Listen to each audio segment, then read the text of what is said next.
चलिए आज हम स्टडी करने जा रहे हैं the lymphatic system. This is the second transportation system present with in the human body, right. तो लिम्फेटिक सिस्टम में सबसे पहले समझ लेते हैं कि लिम्फ क्या होता है। तो लिम्फ एक फेंट येलो कलर या फिर ट्रांसपेरेंट लिक्विड होता है जिसकी फॉर्मेशन तब होती है जब ऑक्सीजनेटेड एंड डीऑक्सीजनेटेड ब्लड का एक्सचेंज होता है through the capillaries between the arteries and the veins.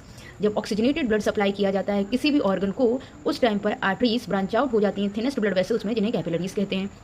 Capillaries oxygenated blood supply करती हैं किसी भी ऑर्गन के टिश्यू को।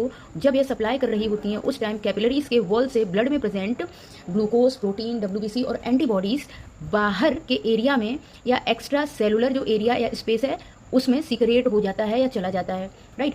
और इस पर्टिकुलर एरिया में या टिश्यू में या ऑर्गन में जो बायोलॉजिकल प्रोसेस कैरी आउट होते हैं, जैसे कि ऑक्सीडेशन ऑफ द फूड, और as a result of that CO2 का सिक्रेशन होता है, ब्लड डीऑक्सीजनेट हो जाता है। तो इस डीऑक्सीजनेटेड ब्लड को अब वही कैपिलरीज कैरी करती हैं और सेकंड एंड में सेंड कर देती हैं, जिन्हें हम वेन्स कहते हैं, राइट। तो यहाँ पे ये समझ में आ जाता है कि जब ब्लड आर्टरीज से वेन्स में जाता है उस टाइम पर इन दोनों के बीच में लोकेटेड होती हैं या प्रेजेंट होती हैं हमारी थिनेस्ट ब्लड वेसल, जिनको हम कैपिलरीज कहते हैं। कैपिलरीज की वॉल्स के बाहर RBCs के अलावा, रेड ब्लड सेल्स के अलावा बाकी अदर इंपॉर्टेंट सब्सटेंसेस हैं वो रिलीज या सीक्रेट हो जाते हैं, जिसकी वजह से इस ऑर्गन या सेल या टिश्यू के बाहर एक ट्रांसपेरेंट कलर के लिक्विड की फॉर्मेशन हो जाती है जिसमें glucose, protein, WBCs and antibodies present होते हैं, राइट। इसी को हम लिम्फ कहते हैं। लिम्फ ट्रांसपेरेंट या फेंट येलोइश इन कलर होता इसलिए है क्योंकि इसमें RBCs एब्सेंट होते हैं, राइट। तो लिम्फ क्या है? Transparent liquid present in the intercellular spaces, right. तो दो सेल्स के बीच में जो ट्रांसपेरेंट कलर का लिक्विड प्रेजेंट है किसी भी ऑर्गन में, उसे हम कहते हैं लिम्फ। इस लिम्फ के अंदर सारे एसेंशियल कंपोनेंट या मटेरियल्स होते हैं।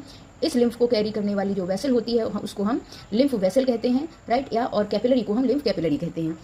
लिम्फ को एक्स्ट्रा सेलुलर एरिया या स्पेस से कैरी करती हैं lymph capillaries. Lymph capillaries diffuse हो जाती हैं, बनाती हैं लिम्फ वेसल को। लिम्फ वेसल आगे चल के लिम्फ नोड में पहुंचती हैं।